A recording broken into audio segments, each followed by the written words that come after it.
के बाद मैं काम कर रहा था अपना, तो 3 बजे के करीब मैंने टेक्स्ट मैसेज देखा। हसन असलम शाद एक वकील हैं, पार्टनर हैं एक लॉ फर्म में ओमान में। उनका मुझे टेक्स्ट था कि मोईद ये अरशद शरीफ की खबर क्या है, मतलब is this true? So I had no information और मैंने पूछा कि क्या है। मेरे ज़हन में था कि अरशद शरीफ ने वापस आ रहा है, शायद दोबारा गिरफ्तार हो गए होंगे, बिकॉज मुझे पता था सॉरी कि उन्होंने एक पिटिशन डाली हुई थी 27 अक्टूबर में लगनी थी इस्लामाबाद हाई कोर्ट में, ताकि उनको बेल मिले ट्रांजिटरी, और वो वापस आना चाहते थे। मैंने ये भी सुना था कि वो शायद बोल टेलीविजन उन्होंने ज्वाइन कर लिया, तो मैंने सोचा शायद गिरफ्तारी हो गई है। तो मैंने कहा क्या खबर है। उस पर उन्होंने मुझे ट्वीट 1-2 लोगों के भेजे जिसमें था कि अरशद भाई शहीद हो गए हैं, अरशद शहीद हो गए हैं। I was shock. उसमें मेहर बुखारी का ट्वीट था। मैंने जब वो थ्रेड देखे, थ्रेड में गया ट्विटर पे, तो मैंने वहाँ देखा कि ना सिर्फ मेहर बुखारी का ट्वीट था, बल्कि वहाँ का इमरान रियाज खान का ट्वीट था। तो चूंकि इमरान का नंबर मेरे पास था, मैंने इमरान रियाज को कॉल करना शुरू कर दिया। पहले उन्होंने कॉल नहीं उठाई, उनकी कॉल बिजी मुझे मिल रही थी। कुछ मिनट के बाद मेरी इमरान रियाज से बात हो गई और बड़े रोते रोते उन्होंने मुझे कहा कि मोईद भाई ये बात सही है कि उनको गोली लग गई है, स्नाइपर फायर है। मैंने कहा कैसे पता चला? तो मैंने कहा कोई बंदा उनके साथ था, उससे पता चला है। उसने यहाँ पे कॉल किया है कि उनको गोली लगी है और उसकी मुझे पता चला डेथ है। तो हम दोनों रोने लग गए, धाड़े मार मार के, मतलब कुछ कंट्रोल नहीं हो रहा था। तो मैंने कहा कि यार आई होप कि ये गलत होगा, may be he is injured, जख्मी हुआ। उसने कहा मैं भी यही दुआ कर रहा हूँ, मैं निकल रहा हूँ, I am coming to Islamabad, और अल्लाह करे कि मैं भी यही दुआ करता हूँ कि वो जख्मी हुआ हो, जिंदा हो, उसकी खबर मिले। फिर यही हमारी बात हुई। उसके बाद जब मुझे पता चला तो मैं ट्विटर पे गया, तो मैंने देखा बहुत से लोग कंफर्म कर रहे थे। इतने में मैंने ये सोच के, चूंकि बैरिस्टर शुएब रज़ाक उनके वकील थे, मुझे पता था, उन्हीं से मुझे पता चला था कि 27 को उनकी यहाँ एक एप्लीकेशन लगी है। तो मैंने उस वक्त सुबह के कुछ 3:30 साढ़े 3 बजे के टाइम पे मैंने फिर देखा, मैंने बैरिस्टर शुएब को कॉल किया। ये सोए पड़े थे, इनकी बड़ी सोई हुई आवाज़ थी। मैंने इनको पूछा, मैंने कहा कि आपको पता है कि ये हो गया? तो ही वाज शॉक्ड और उन्होंने मुझे कहा कि क्या कह रहे हो?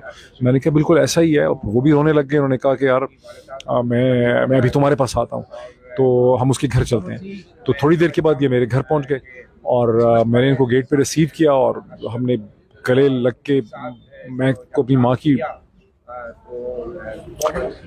की डेथ के बाद कभी नहीं रोया। 2013 में मेरी माँ की सडन मर्डर हुआ था। उसके बाद बहुत कुछ हुआ मेरे साथ, लेकिन मैं कभी रोया नहीं। लेकिन मैं और बैरिस्टर शुएब जो थे अपने गेट पे, पहले मैं और इमरान रियाज रोते रहे, उसके बाद मैं और बैरिस्टर शुएब जो है हम रोते रहे। फिर हम उनके घर गए, वहाँ उनकी फैमिली से मुलाकात हुई, वहाँ सभी लोग जो हैं वो रो रहे थे। उनकी बच्ची को देखने का मौका मिला, उनके और घर वालों को देखने का मौका मिला। अनबिलीवेबल और अनबिलीवेबल, मतलब नाकाबिल यकीन लगा कि ये चीज़ हो गई। मतलब ऐसा लगता था कि अभी कोई फ़ोन आएगा, वो कहेगा कि नहीं वो ज़ख्मी हुए हैं। ऐसा नहीं हुआ। लेकिन उनकी मदर को देखा, बहुत ही वो कंट्रोल में थी। उन्होंने कहा कि बेटो, वहाँ शहर आफरीदी भी थे, वहाँ बहुत से लोग थे मीडिया के, और शेल शॉक्ड। और उनकी वालिदा जो थी वो मसलसल कह रही थी कि मैंने तो उसको इसलिए जाने दिया था कि मैं समझती थी कि उसकी ज़िंदगी महफूज होगी, उसको यहाँ ख़तरा था। कोई गालिबन अफगान ग्रुप जो था वो थ्रेटन कर रहा था, कोई उस वक्त कोई इस तरह की खबर थी। और वहीं मुझे लोगों से पता चला कि वो, मैंने पहले भी सुना था लेकिन वहाँ भी सुना कि वो अबू धाबी चले गए थे, दुबई में थे। वहाँ दुबई की गवर्नमेंट ने, पहले वो वहाँ ठहरे हुए थे और उनको कहा कि पाकिस्तान गवर्नमेंट शायद आपको डिपोर्ट करना चाहती है, लेकिन हम आपको डिपोर्ट नहीं करेंगे, आप फौरी तौर पे 24 या 48 घंटे में दुबई छोड़ दें। और उस वक्त चूँकि वीज़ा फ्री एंट्री उनको कीनिया में मिली, वो कीनिया चले गए वीज़ा फ्री एंट्री में, बिकॉज पाकिस्तान के पासपोर्ट पे वीज़ा फ्री एंट्री दुनिया के अक्सर ममालिक में नहीं है। मेरा ख्याल है तुर्की में है जो एयरपोर्ट पे मिलती है।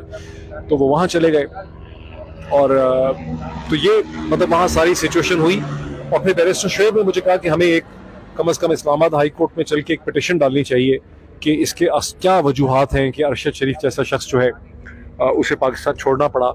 इसमें क्या हकीकत है कि दुबई की हुकूमत को, अबू धाबी की हुकूमत को हुकूमत पाकिस्तान ने डिपोर्ट करने के लिए कहा, क्या वजूहात, क्यों उनको ब्रिटिश वीज़ा नहीं मिला।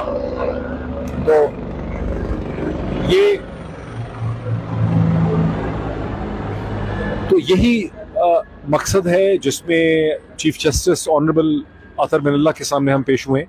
बैरिस्टर शुएब रज़ाक साहब ने अपनी पिटिशन दी है और उनके सामने एक मुख्तसर बात हुई है जिसमें chief justice was shell shocked.